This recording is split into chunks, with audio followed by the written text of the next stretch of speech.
क्या आपने कभी सोचा है कि जीवन में सबसे बड़ी शक्ति क्या है? ये न तो धन है, न ही पद। यह है संतुलन की शक्ति, जो मां स्कंदमाता के रूप में हमारे सामने प्रकट होती है। नवरात्रि के 5वें दिन जब सूर्य की स्वर्णिम किरणें धरती को छूती है, तब मां स्कंदमाता की आराधना होती है। ये नाम उन्हें इसलिए मिला क्योंकि वे भगवान कार्तिकेय की माता है, तब जिन्हें स्कंद भी कहते हैं। लेकिन उनकी महिमा केवल मातृत्व में ही सीमित नहीं है।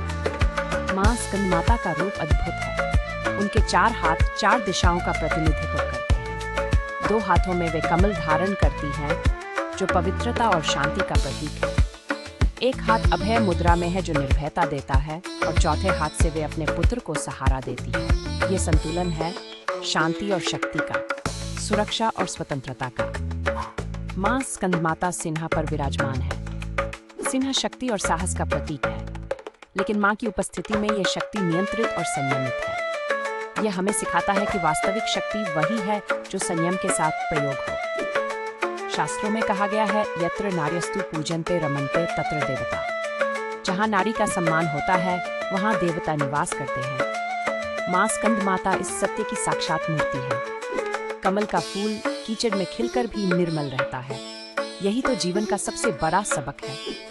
मां स्कंदमाता हमें सिखाती है कि चाहे परिस्थितियां कितनी भी कठिन हो, हमें अपनी पवित्रता और संतुलन बनाए रखना चाहिए। आज के युग में जब हर व्यक्ति तनाव और असंतुलन से जूझ रहा है, मां स्कंदमाता का संदेश और भी प्रासंगिक हो जाता है। वे एक साथ मां भी हैं और योद्धा भी। ये दिखाता है कि सच्चा नेतृत्व कोमलता और दृढ़ता के संयोजन से आता है। जब एक मां अपने बच्चे को गोद में लेकर संसार से लड़ने को तैयार होती है, तो वह केवल व्यक्तिगत प्रेम नहीं दिखाती, बल्कि पूरे ब्रह्मांड के कल्याण की भावना प्रकट करती है। यही तो मां स्कंदमा का रहस्य है। उनकी पूजा से हमें विष्णु चक्र की शक्ति भी प्राप्त होती है। ये चक्र हृदय का प्रतीक है, जहां प्रेम और करुणा का वास होता है। जब हमारा हृदय चक्र जागृत होता है, तब हम दूसरों के दुख को अपना दुख समझने लगते हैं। मां स्कंदमाता की साधना केवल मंत्र जाप नहीं है, ये जीवन जीने की कला है।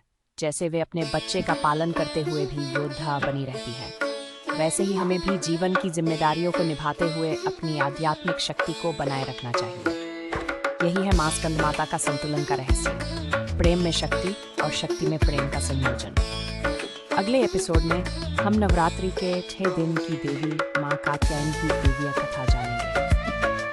ऐसे ही और गहरे सवालों और कहानियों के लिए लाइक, शेयर और सब्सक्राइब करना न भूलें।